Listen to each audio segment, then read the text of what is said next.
niya. Bibigyan kita ng task na ano ha, para mag-improve at at the same time magamit mo yung mga accessories dito na hindi ka na nahihirapan. Kasi sabi mo sa akin, hindi mo pa alam yung mga accessories gamitin ha. Okay? So, yung isang poste na yan, itapat mo lang sa mirror din hinto ka. Okay? Go. Yan. Sa first day ni ma'am as a driver ngayon ng kanyang automatic transmission. Okay? Hindi pa. Then stop. Okay, so pindutin mo yung hazard. Yung hazard, ayan. Itong hazard na to, gagamitin mo yan pag i-stop ka na saglit lang sa isang highway na ganito na busy ang kalsada, kailangan gamitin natin siya.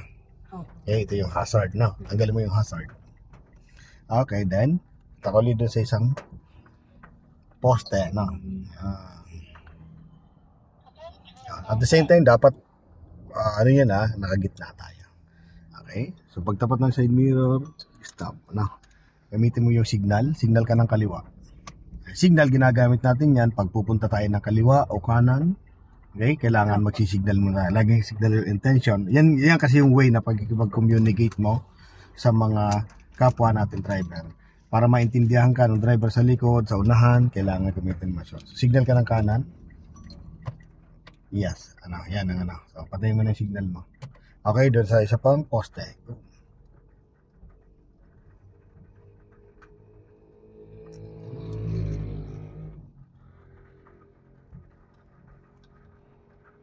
Yan, tapat mo, stop. Yan. So, gamitin mo naman yung passing light. Yes, passing light. Yan, passing light gagamitin mo yan pag yung mga sakyan alanganin ng pasok na palagay mo ay aabutan mo siya. Alanganing galaw. So, yung reaction ng sakyan dapat maramdaman mo na papasok doon sa dadaanan mo. So, delikado. So, gamitan mo agad ng passing light. Ang passing light maraming pwedeng paggamitan yan actually. Di ba? Pag overtake mo, alanganin, yung kasalubong mo, ang bilis. So, pwede mo siyang bigyan ng passing light. Then, sa intersection, alanganin yung pasok ng isang sakyan, passing light pwede gamitin. Okay? So, yun ang passing light na. Iyon, okay, so go. Dito tayo sa anong yan. So at the same time, inaayos ko yung paa mo para pag-apak ng brake, kontrolado mo siya. So kailangan pag stop natin na ganito, kontrolado. Okay? So gamitin mo yung ilaw. Yung ilaw, iganon mo siya. Yan, yung ilaw na yan, dim light.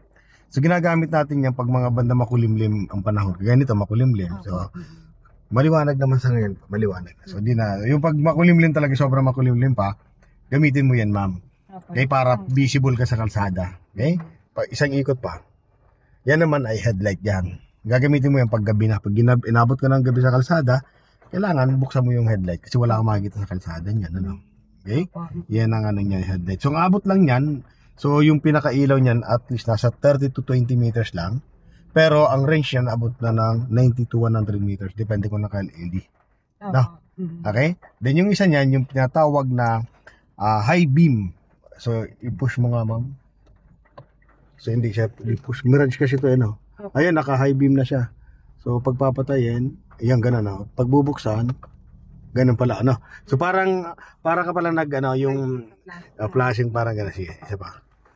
Yan, then pagpapatay mo siya, ganun din, Buksan mo siya, ma'am. Yan, patay mo siya. Ganyan ang mirage.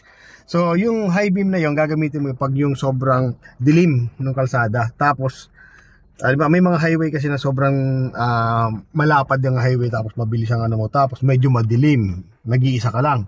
Gamitin mo yon. Ganun mo siya. Diba, taga Isabela ka, so maraming kalsadang ganun. So, yun, nagagamit kalimitan yan. Pero pag kasalubong kang ganyan, tanggalin mo siya.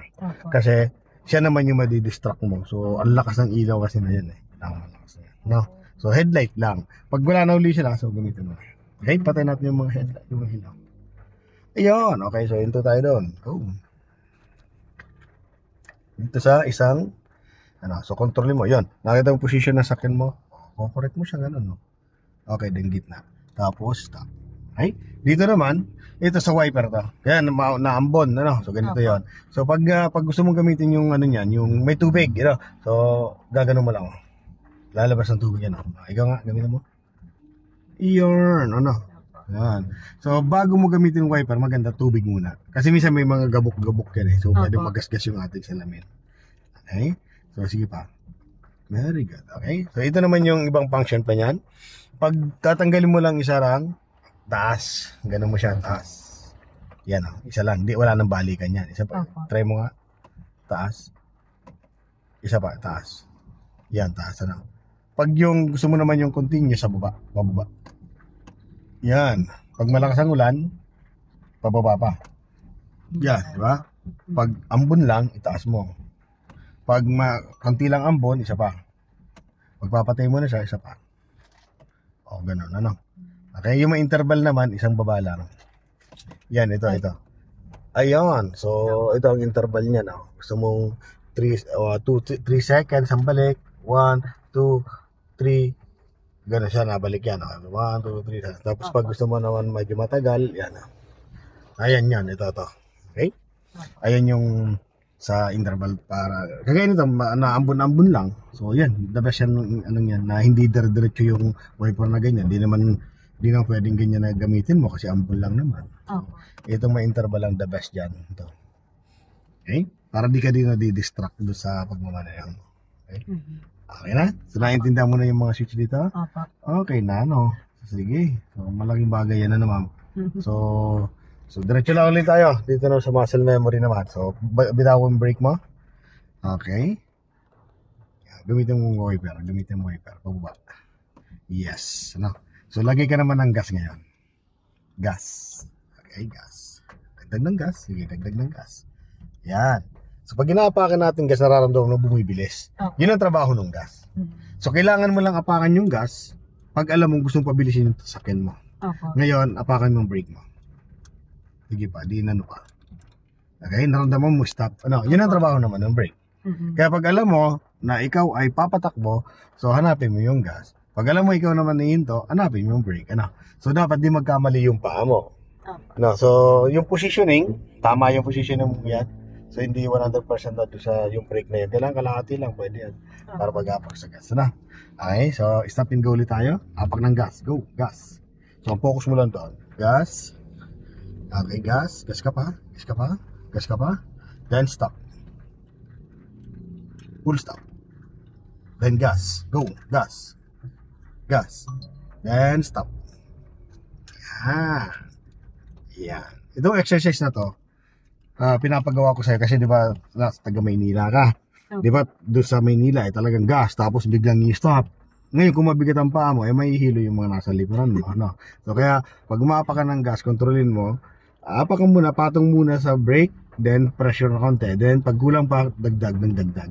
Huwag mong gawin siya ng isang brake lang, kumbaga hatiin mo siya sa tatlo. Okay? Gawin mo siya.